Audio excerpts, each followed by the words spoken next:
Hi everyone, this is Jason Zach from Nathaniel School of Music. In this lesson, I'm going to teach you some basic chord fills that you can use for any genre, be it pop music, just the ballads, country, gospel, folk.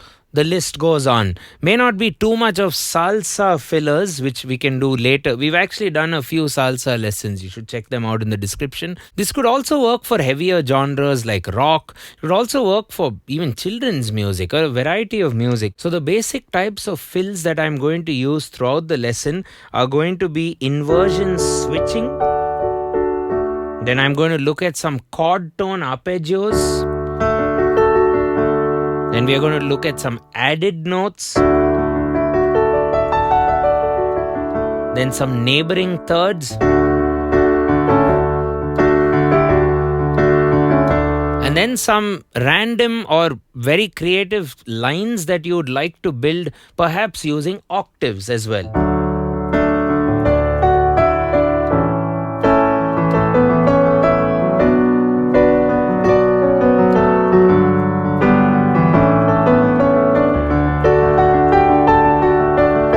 So on. So those octave fillers add a lot of value. Now I am explaining this a bit fast. It's just to show you what we are going to do in the lesson. So during the lesson it's going to be pretty slow, and if you're a beginner watching this and if you just know your basic triads and inversions, this is definitely for you. If you're a more intermediate or an advanced player, I'm sure you'll pick up some concepts hopefully, or strengthen them if not pick up something new. So it'll be nice if you can get your keyboards out or pianos out and actually learn with me. Watch the video and just play as I'm covering the stuff.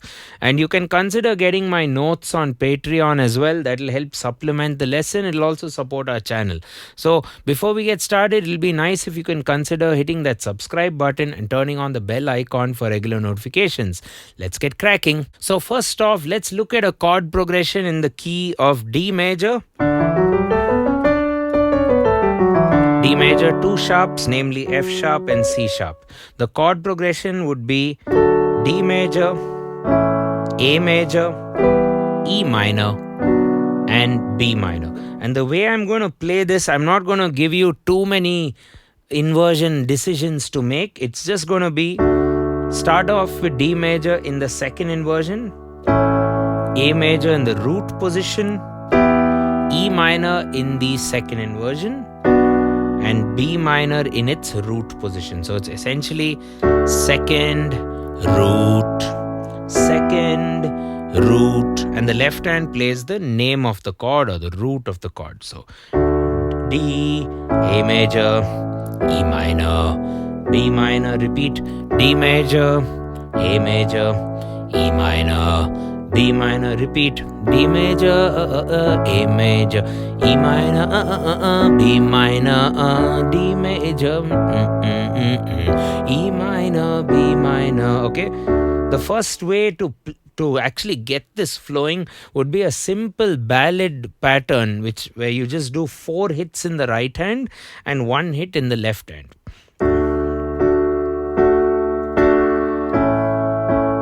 Three, four.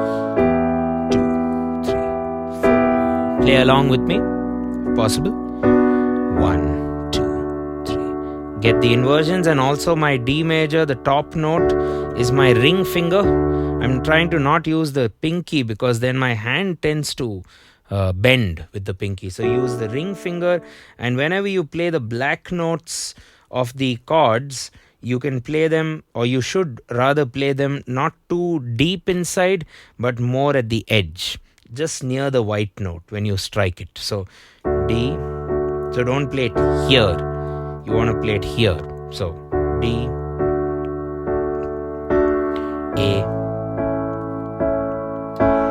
E minor. Now I've done a lot of ballad lessons for piano accompaniment. We leave you a playlist where we've covered how you can actually add ghost notes in the bass, how you can add a bass line, how you can just basically use the time feel and embellish a lot more in both hands. So watch that after this one if possible. So the first thing I'm just trying to do to get some rhythm going is just get that 8th note thing going. A, then E, and then B minor. Just getting that 8th note ghost going. But if you want to study this in detail, you can watch the video after this one. This is optional. I'm just trying to get the progression to sound a bit more interesting. And D major. So we've not yet come to fills. We are going to add some fills very shortly after we can do this. So block chords in the right hand. And that's about it. So now let's look at fills. The first kind of fill would be inversion switching. So what you could do is play D major in its original spot. And then go to the very next inversion or another inversion, but don't jump to and fro. You need to do the filler usually at the end of the bar. That's where a fill is. It's just like a drum roll concept. A drummer would play doop tak chicka doop doop ta chicka doop doop ta chicka doop doop ta chicka. So there'll be a consistent groove going on and then a fill. So this is your default groove, and then the fill, so the fill is generally at the end of the cycle or end of the bar, so on and so forth. So that's exactly what we're going to do on the keys. So D, so 1, 2, 3, 4, 1, 2, 3, 4.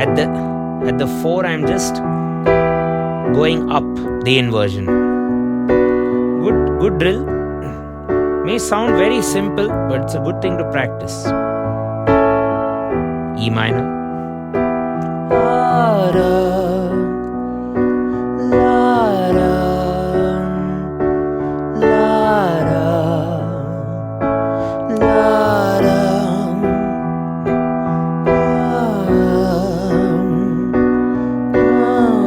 And so on. Then you can do more inversion filler. So 1, 2, and 3, and 4. Now, if you're accessing the 8th note domain, then you can play in more spots. But if you're still in the quarter note domain, you could play more inversions. 1, 2, 3, 4, and get this.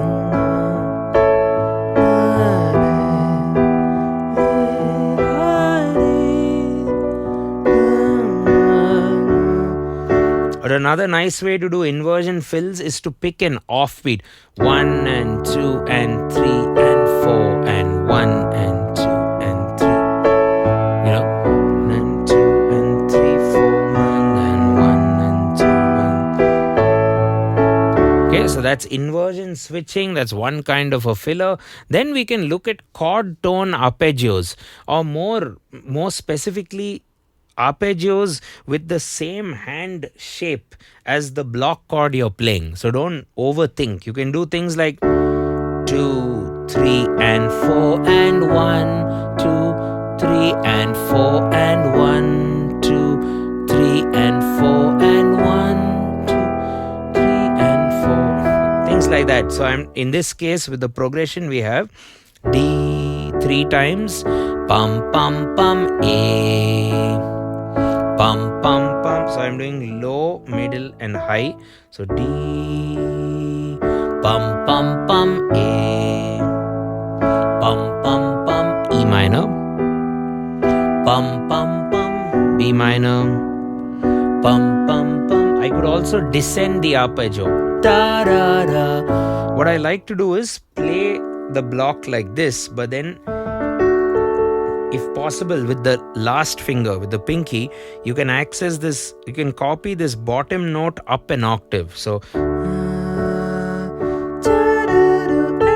and get a higher arpeggio descending downward.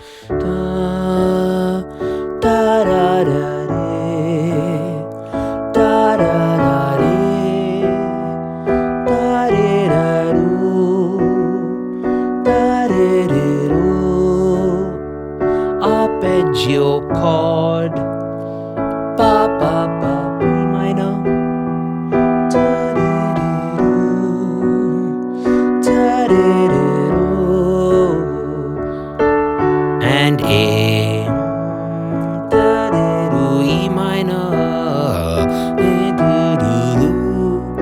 and you can play around with the number of notes that you would like to fill with. You can do,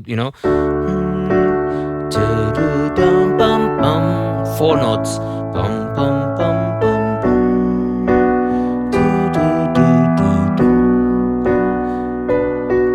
or if you want 5 note arpeggio fills, so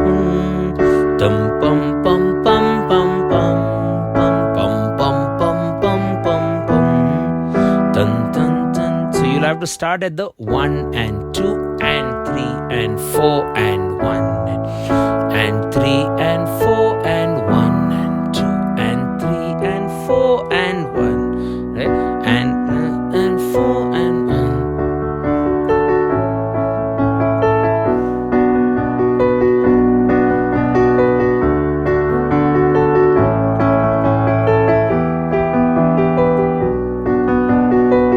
Now, all of what I did now is assuming that the beat is divided into 2 units. That's quaver. That's a quaver feel. But imagine if you have semi-quavers or 16th notes or division by 4. The possibilities go a lot more. So, with fills in the 16th note domain, just to give you a bit of options, 2E and a 3E and a 2 and a 3E. Okay, so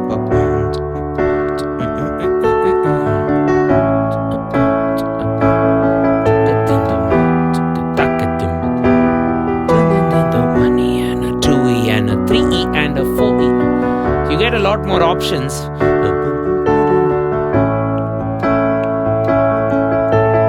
Repeat.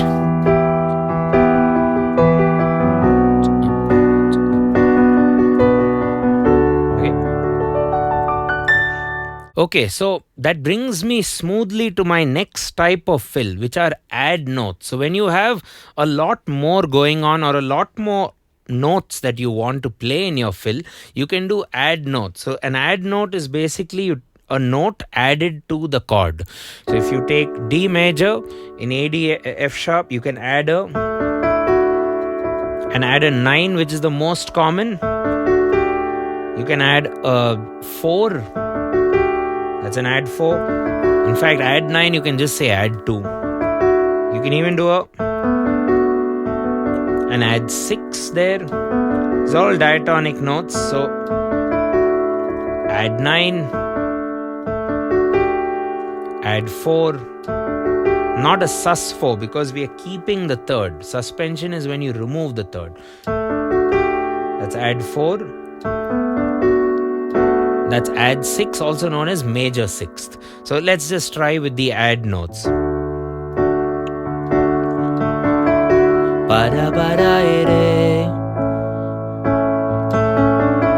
there, I did an A major add 4. Repeat.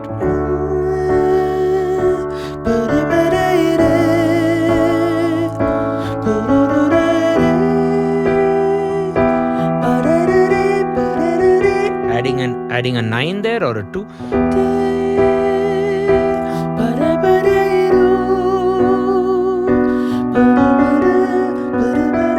Both options are there. Add the 9 or add the 11 or the 4. Let's do that again. So I'm doing ta ta ta pa da ba dum pan 2E and a ba ba, dividing by 4. So the options are a lot. I'm just sticking with this for now. Pum chicka pum chicka pum chicka pa pa pum pum chicka pum chicka pa pa pa pa. Let's see how it goes. 2 and 3 and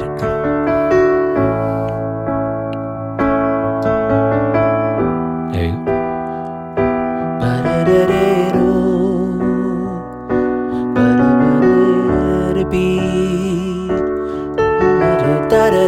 A descending filler run.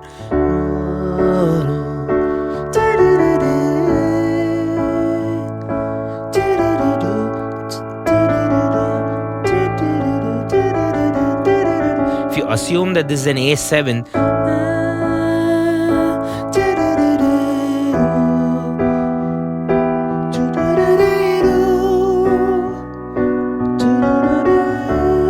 goes on. that's about your add notes.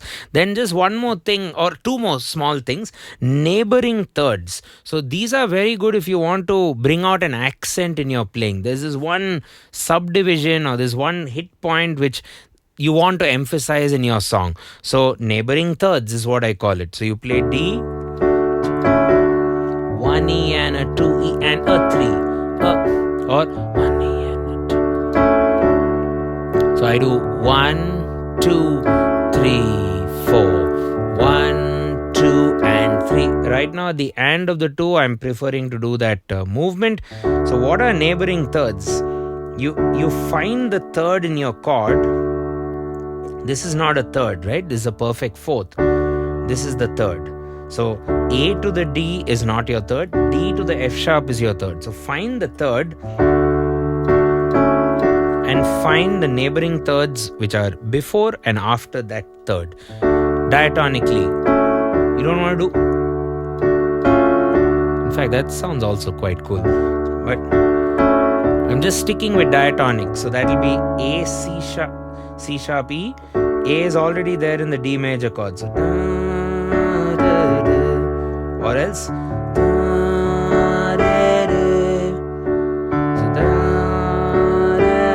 what's the next thing? D F sharp goes up to E G, not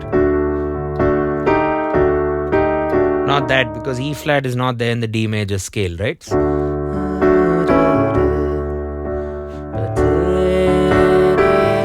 So I'm filling at the end of the 2.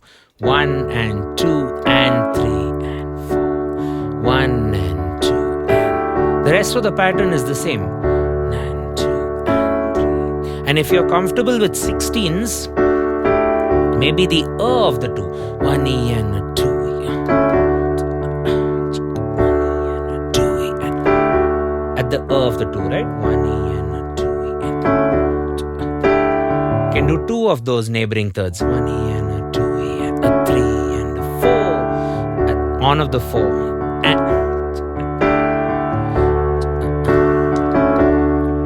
let's keep this.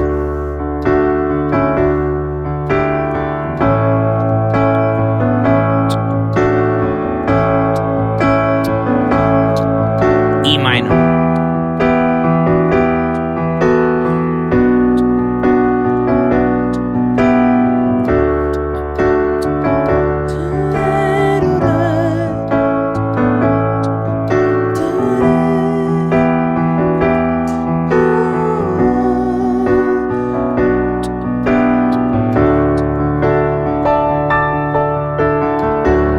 A lot more rememberable, I guess. From the time we started talking about add notes, I think everything is intended to make what you're playing support the music, but at the same time stand out in its own way. People will remember the song by what you're doing, as opposed to just doing inversion switching or chord tone arpeggios. Those are just to add flavor or just make it a bit spicy. So the last thing I'd like to talk about is octave melodies, or just anything you'd like to play when you have the time to play it. It could just be the singer is done with the sentence, there's a full stop, so the singer will recover. So in that recovery time, which is 2 or 2.5 beats, you can do whatever you want ideally. So for instance,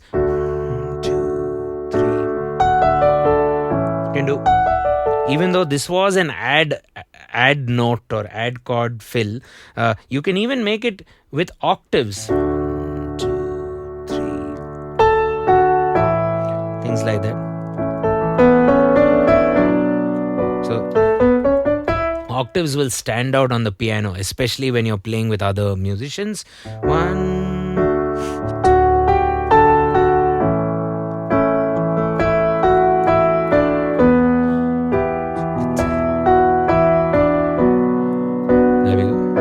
Repeating.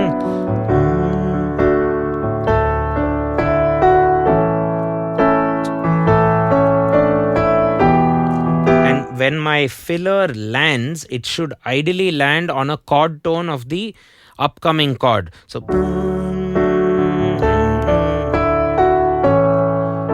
ending on C sharp, which is A major. Repeat. A major. although I landed on D, it kind of forms an E minor 7th chord, right? So anyway, let's do that again. A.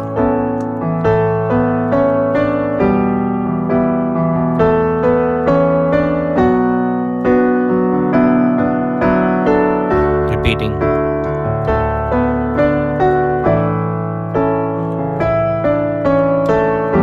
Like that. If you like something, try to record it, because this can also just be done spontaneously. When you're doing octaves, try to hold the pedal but then lift it before the chord change. That's important. Lift. E minor.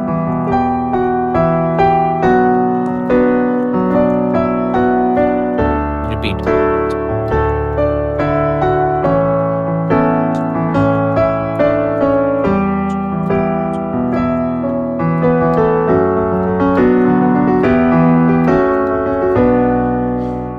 Okay, so just to summarize, the methods used for chord fills in this lesson are inversion switching. Then we have chord tone arpeggios, where on the same shape, you're just adding an arpeggio in some order, probably starting from the bottom or starting from the top. And then you do add notes when things are a bit more busy. Add 2 or add 4. Add 4 there, or you can even do an add 6. You can even do an add 6, 9 if you wish. So add notes are generally associated with 2, 4, 6 and 7 also, but then we call those as 7th chords. And if you do add 6, we just call them as 6th chords. Okay. Then we have neighbor thirds. So if you take a D major, you find the third and float it left and right, or low pitch and high pitch diatonically.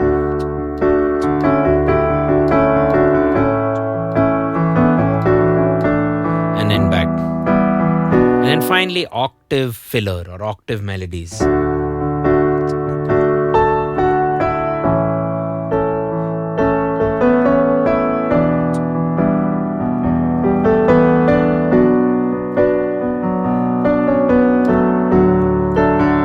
So on and so forth, right? So this was an introduction to fillers, or chord fills as I'm calling it.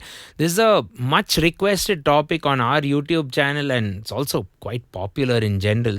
I have done another lesson on arpeggio fillers and runs, only arpeggios. So do check that out. I'll leave that in the description. And if you'd like us to cover more on this, if you have a suggestion for a specific fill which is used somewhere in a song, or anything on these lines or something else, do leave us a comment and we'll get right on it. And also don't forget to give the video a like, maybe give it a share on your local internal groups or channels or Instagram or whatnot. Do consider supporting us by going to our Patreon. You'll also get a good amount of perks there for just as low as $5 a month. And if you'd like to learn in a structured manner, you can head over to nathanielschool.com. Thanks a ton for watching. This is Jason Zach from Nathaniel School. Cheers.